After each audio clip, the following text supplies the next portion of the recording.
Good day, viewers, and welcome to 30 Minutes, the interactive program of Trust Television. With me today is Murtala Aliyu, a former minister of the Federal Republic and also a former president of the Institute of Quantity Surveyors. He is presently the president of the Surveyors Registration Council of Nigeria, and he's also the Secretary General of the Aliyu Consultative Forum, better known as ACF. Murtala Aliyu, welcome to this program. Thank you very much.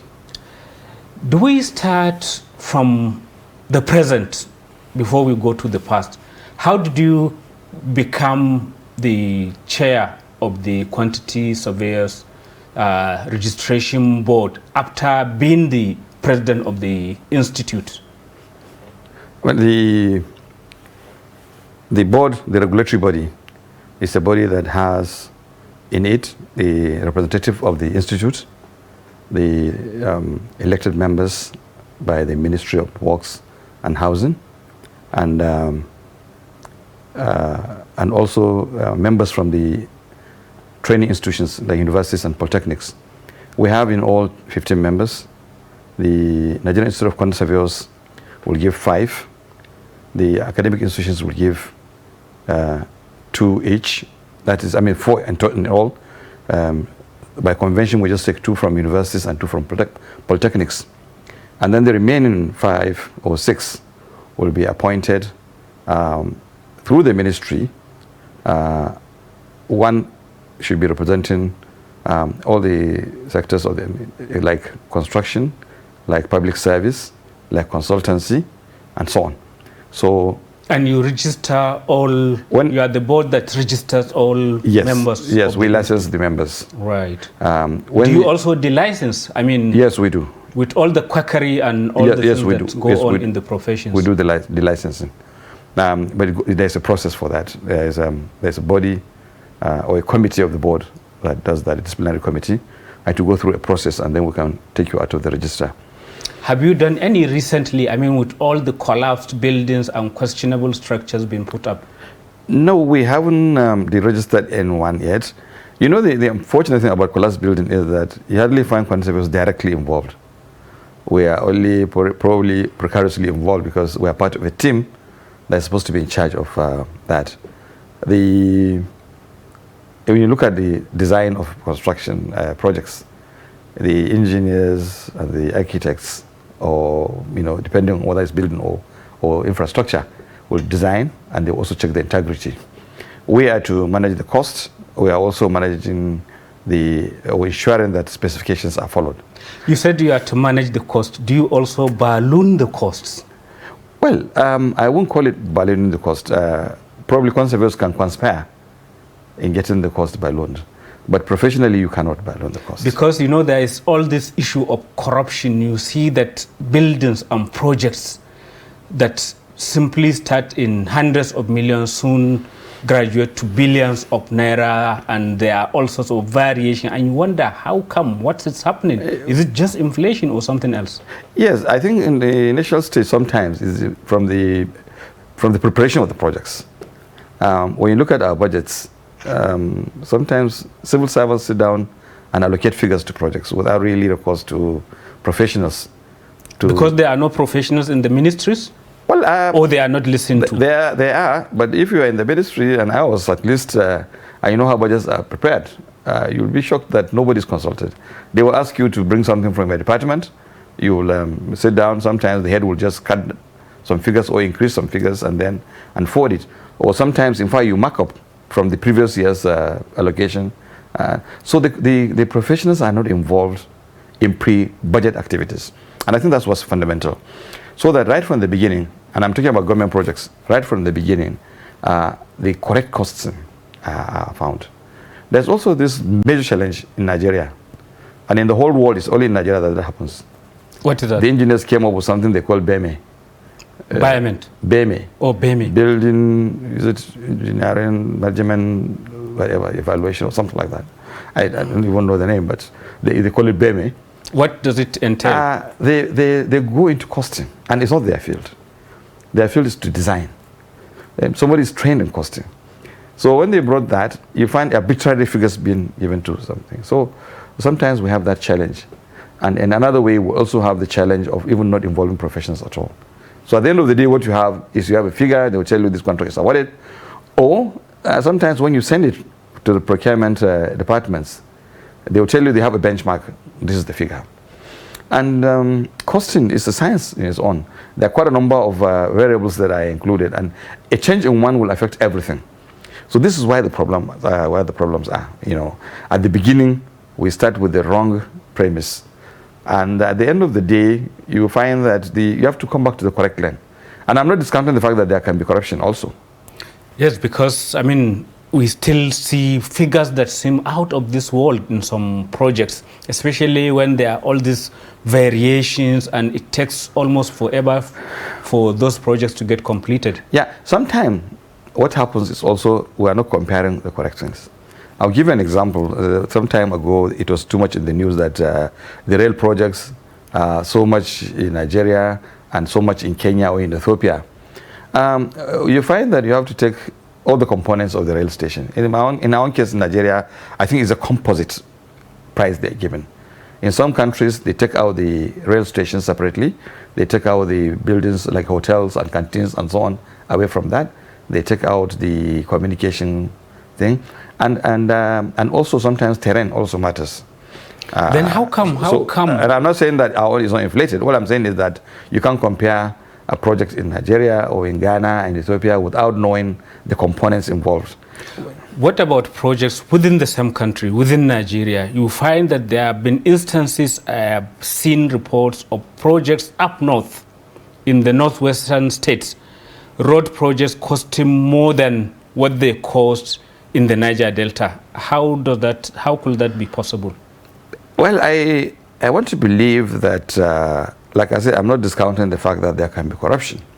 But the issue is sometimes the terrain. In the Niger Delta, we have swampy areas and so on, so ordinarily roads cost more. But in the extreme northwest, where there is too much sand, there's also a challenge there, because you can't lay your pavement on sand. You have to scrape, you have to get the sub-base that is solid, and you have to build up the base, and so there are quite a number of challenges. So a road construction in the extreme northwest, where there's too much sand, is certainly going to be more expensive than in the southern part of the northwest, like around maybe Gumi, Kontagora, and so on. So there are some of these variables that play. The ecology of the place or the area actually plays a role in the cost of construction. During the PTF, there are sometimes talk that more money was spent in the north and But when we did the aggregating, 52% of the money spent by PTF was in the south. You are indeed part of the yes the Petroleum Trust Fund PTF, which projects, current President Muhammadu Buhari headed under the government of General Sani Abacha. Exactly. So 48% was in the north, because sometimes a kilometer of road in the south or in some swampy area is likely going to be 2 or more times the cost in a normal terrain that is the solid base. So at the end of the day, I think this is where professionals should come and explain to people what happens. And I think there should be a good relationship between the media and professionals on particular issues, so that we can sieve what is a design issue and what is corruption. But sometimes we get a sense that the professionals seems to conspire against the interests of Nigeria. All they are after is the little things within their professions. They are talking of scale of fees. They are talking of all sorts of things. They are protective of their tribe instead of being concerned about the national interest, about what is the country getting out of it all. Believe me sincerely, I think it's a wrong notion or rather assumption that professionals actually get involved in that. I think most professionals who are worth their onions will do the right thing. Like every aspect of the society, like in the media, like in government, like in the judiciary, you find some infractions here and there. So I'm not absolving the professionals completely, but I'm saying that the professionals do their best because they are regulated, and where they are found wanting, issues are taken. The scale of fees is not anything that professionals cooked up. It's something that government also agreed to. And I can tell you, when you look at the benchmarking between our rates and those outside, our own is still very low. That is one. But then, I mean, you can't compare apples and oranges because probably the income elsewhere is different. Yeah, and many other things are different there. The cost of labor is different because wages per hour are quite different. Yeah, cost of projects there and here, the disparity is not much. There's normally international benchmarking. There's a time when in Nigeria the cost of projects were lower because at the time when we were producing our things like cement and so on, and the exchange rate was getting haywire, you find that a bulk of cement in Nigeria will cost you close to $2 to $3 million and $3, while the international benchmarking could be up to $8 at that time. So when you look at it that way, because the increase in cost in Nigeria was not commensurate to the drop in the value of naira at that time, but eventually they will converge. So most costs of projects all over the world are about the same. So the income issue is not the case. The issue is the components used. Unfortunately for us in Nigeria, most of the components are imported. And so they will have the same cost effects that we have outside. What about... when you talk about labor, the proportion of labor in any construction is not much, especially in the mechanizing world now. What about cement, which is one of the major items in any construction work, is done locally, yet the price has gone through the roofs? Well, we need to talk to the cement producers and what challenges they're facing. You don't suspect that there is maybe a cement cartel in Nigeria that is controlling the price because it's like more or less 2 or 3 companies that are involved in it? The chain, I think, the chain is where the issue is. Even where the factory produces a certain level, a certain amount, before it gets to the consumer, the chain, is quite long. There's the bulk off-takers. The middle people. Then they take it to the smaller shops and so on, which add all their own small values on it, and then before it gets to the consumer. But I think all the same also at the production level, when you look at the requirements, the power, for instance, is quite a challenge. Transportation from the factory to locations of use is quite a challenge. If, for instance, we develop our rail line, probably could be cheaper than that. So at the end of the day, a number of things are involved in moving cement from the factory to the site. But what about ex-factory price? Because we are talking of, the way it used to be about 2005, 2007, and now it's 4,000, nearly 5 or thereabout per bag. I'm made to understand that the ex-factory price is still 2008, in spite of the fact that the exchange rate is going, like I say, haywire, and some of the components are imported. But very minimal ones. Yeah, I'm made to understand that the ex-factory price is 2008. So, but like I tell you, the challenges across the chain also increase the prices. So I think that since the cement factories also enjoy the benefit of some government support, and if they don't, I think they should get, so that they can see how they can bid down the prices, and also have a formal way of structuring the middle or the transition between the factory and the site of consumption. A challenge you've just alluded to is power, and you were once Minister of State in the Ministry of Power and Steel, and this is more than a decade ago. 2 decades ago, and the situation hasn't changed much. Are you surprised? No, I'm not surprised, because we have not been addressing the issues. And I will normally say that there are components to it. The generation component, we're not generating enough up to now.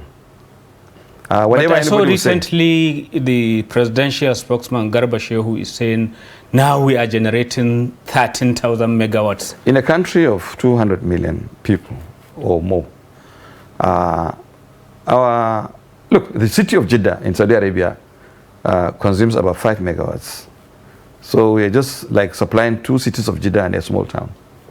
So the issue is a country like Nigeria, even Lagos should consume close to 13 megawatts. So we shouldn't clap for ourselves that we're generating 13 megawatts. 13,000 megawatts, sorry. And I know that quite a number of challenges are there in the generation. But the weakness is in the transition. where you will the power from the generation to the point of distribution.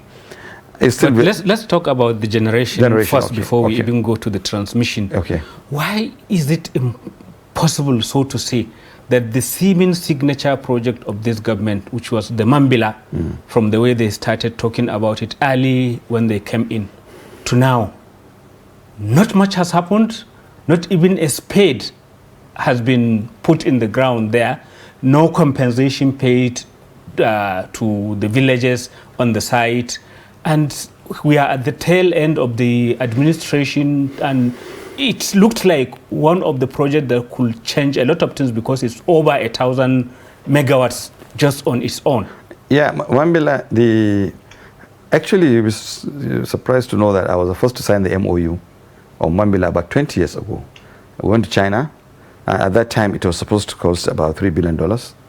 And Nigeria was supposed to contribute 10% to give $3 million for the start. We signed the MOU and came back. But after that, I left. And every government that comes tries to review the same thing. And I understand now it's almost, I don't know, 4 billion, 6 billion, I don't know. But I can tell you, Mambila alone could generate between 2,700 to over 3,000 megawatts because there are a series of dams that are supposed to come on stream. I was still in government when Zungeri was started. And it's yet to be completed. I was still in government when we expanded the Igbing, gas station. Yes. Papalanto, and there's one in Ondo, can't remember the name, Omotosho. Now all these were expanded, and then Delta was risen from Delta 1, 2, 3 to up to 5, and also Ajib plants, and the River States plant in Port Harcourt, and the one in, and there are also plants in Alscon, aluminum company, and Ajakuta, 110 megawatts, and so on. We'll continue the discussion on this generation, on power, when we resume after this very short break. Viewers, welcome back to 30 Minutes, the discussion program on Trust Television. So aside from generation, which is still very low, there's also the big problem of even transmission and distribution. What needs to be untied for the transmission aspect to actually be freed up? We have a weak system. The transition are still radial.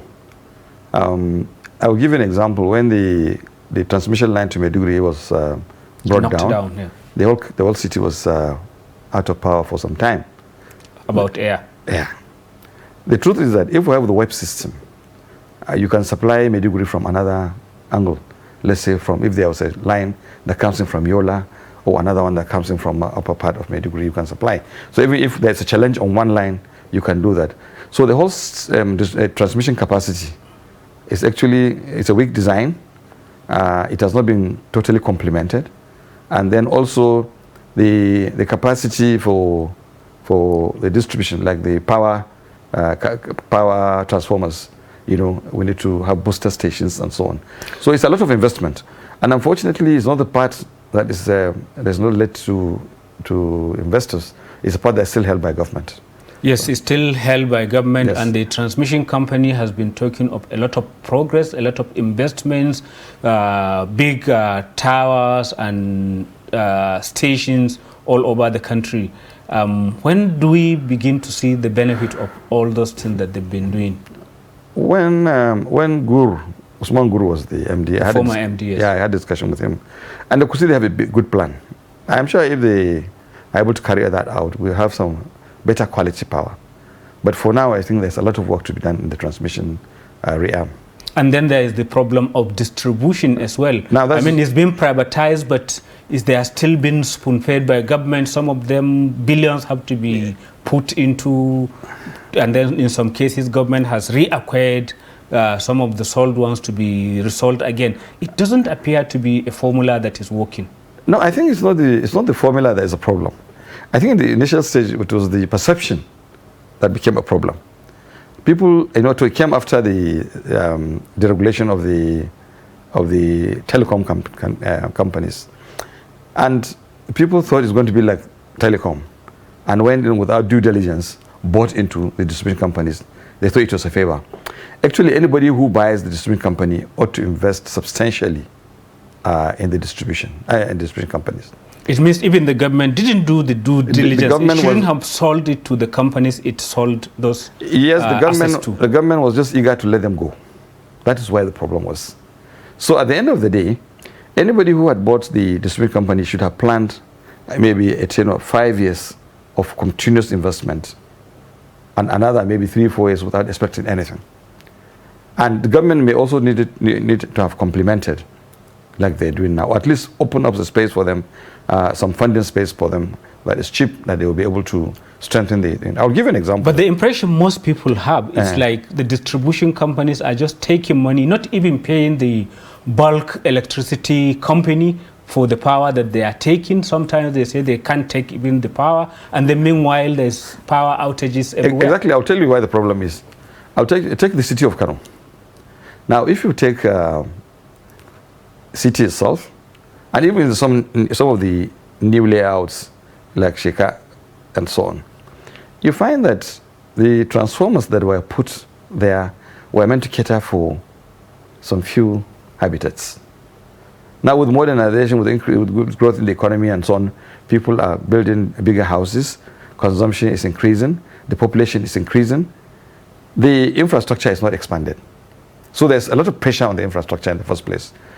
And they are aged. You find that there are transformers that are there and running by the grace of God for about 10, 20 years. Nobody looks at them, nobody services them. So there's a weakness. Whose fault is it? There's a weakness. It's not the distribution company. That's what they bought. And that is why when they bought this, they would have profiled all that and begin to the process of modernizing the distribution companies, the infrastructure. If you ask the Nigerian consumers, they will say that the discos are more interested in hiking up the I'll tell you something. Fees, I'll tell you what they charge for electricity, rather than investing to improve the services. When they took over, the commercial dimension was, there were almost 30 to 40% commercial losses. People are not paying. Okay? So you find that there are some people that are paying, or companies that are paying, but individuals, because of corruption and other things, the officials come there, collect some stipends, put in their pockets and leave. And the power is being consumed. Now, the disco companies are commercial, so they need to make their money back. Okay? So they have to take care of this weakness in the infrastructure and also take care of the commercial dimension. These are some of the challenges they have. But people are saying that they don't mind paying if there is the service. But in most cases, they say they are being charged for, blackouts, non-supply of electricity. Yes, for those that are, if you have a meter that is, what do you call this, prepaid meter, there's no way you will charge that. And you find that most areas that have prepaid meters get longer because they are paying for the power. But in areas where the bills are estimated, I think that is what happened. So I think the companies are not happy, the consumers are not happy. So the important thing is to make sure that there is enough distribution, prepaid meters as much as possible to cover all consumption areas. And that's the only way we can know whether they're charging right or not. And then again, in this country we have a problem, the problem of benchmarking.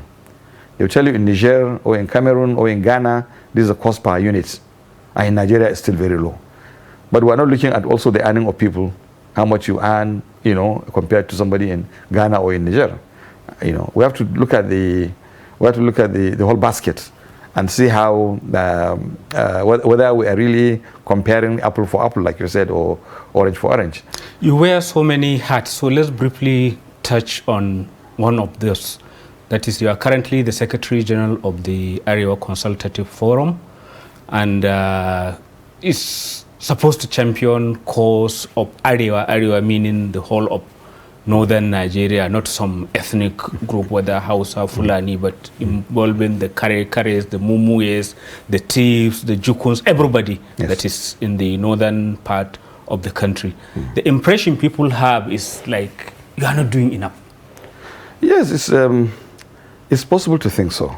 In the first place, it's an NGO, it's a voluntary organization. We're not funded. We have to go around cup in hand. So we have to really, tailor our programs to the limits of our resources. But all the same, I think we're doing enough. You're a media house, you can see our outings. We scream, we jump, we cry where necessary. But I mean, blood is being spilled all over the north, and you may have shouted yourself hoarse, but it's not enough because it hasn't stopped the bloodletting. Yes, somebody is responsible for that. Somebody has been sworn in to protect lives and property, and our job is to keep reminding them that, look, it's your responsibility to do A, B, C, D. And if while we have suggestions, we can say, look, this is the better way to do it, or this is what we think you should do. You mean the president is not doing his job as he should? If the president is doing his job, the effect is not there. In terms of security? In terms of security. What about the economy? Any better? Well, you see, I don't want to lump all the blame on the president. There are quite a number of challenges all through the leadership ladder. You have governors in states. They are supposed to generate activity in their own states. They take their own take from the federal distribution. They also do their own projects and so on. The news out of your own state of Gombe is more of all the fight between Danjuma Goje, the former governor, and the sitting governor.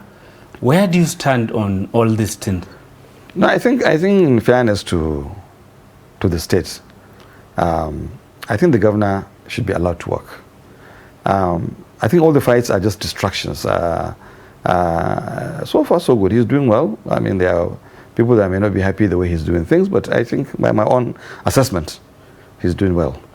And I think there should not be such distractions from politicians. Why is it a problem that former governors can't sit quietly in their corner and reflect on maybe what they have done? They always want to seem to meddle in the current government. Well, I mean, it doesn't work. It hasn't worked so far. If they are students of history, they could see the trend. It hasn't worked anywhere in the world. So if you are honorable, once you play your own role, you should step back. And if you ask for advice, you can advise. Or if you see anything going wrong, you can send your advice. But to start being in the arena itself, I think it's a bit unfair. I mean, I'll say without any contradiction that when Goje was the governor, what he's doing now could not have happened. He wouldn't allow anybody to come into the space and I remember many of you were kind of run out of town by maybe his government. You couldn't even visit Gombe so freely. Well, I was not exactly one of them, but no, I was not resident in Gombe anyway. But I can tell you that yes, a lot of people have to avoid Gombe because the options is that you either go and be part of the conflict or you just stay away and allow him to run it aside. Because everything has its own time. So its own time is over. If I were to advise him to just keep some space to the current leadership. Let them do their work. Viewers, we've come to the end of this edition of the program. Thank you.